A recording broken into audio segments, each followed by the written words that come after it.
If you remember January 28th, 1986, you might have been watching this. Engines running normally, 3 good fuel cells, 3 good APUs. This was as the Space Shuttle Challenger launched. Challenger, go at throttle up.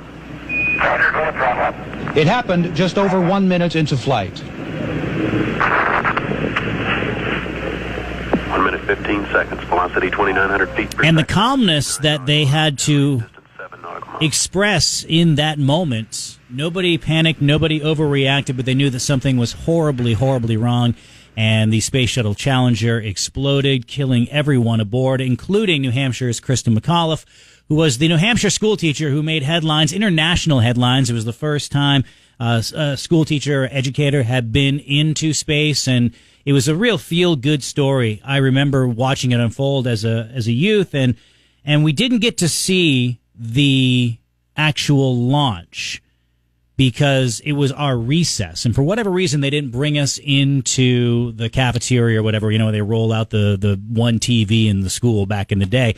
And that's what a lot of you have been saying this morning, too. They you know, you watched it in the 8th grade, you watched it in the 6th grade. I was in the 6th, and I'm not making light of what we were doing at the time. It's just how history worked out. We were on the wall at recess, the entire class. Like, I don't know what we did, but I remember getting that news. And there wasn't mass hysteria.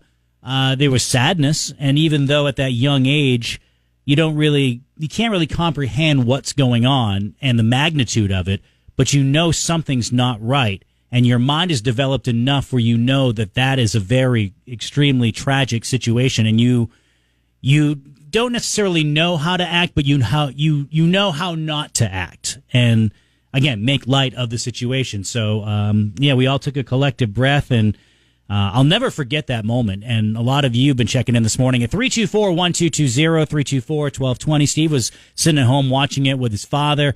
Jason was in kindergarten class, and you know, to remember kindergarten, I mean, that shows how big this moment was. I remember 3 things from kindergarten. Daryl was in the Air Force. Thank you for your service. Stationed in Rapid City, South Dakota, watching it on TV. And just getting out of school for the day was Debbie, Sharon, visiting her great-grandmother and in the nursing home and sharing that moment. But 40 years. Can't believe that time has passed. We talk about it in Life Comes At You Fast, but I think it deserved its own little segment this morning and remembering all of the astronauts who lost their lives that day.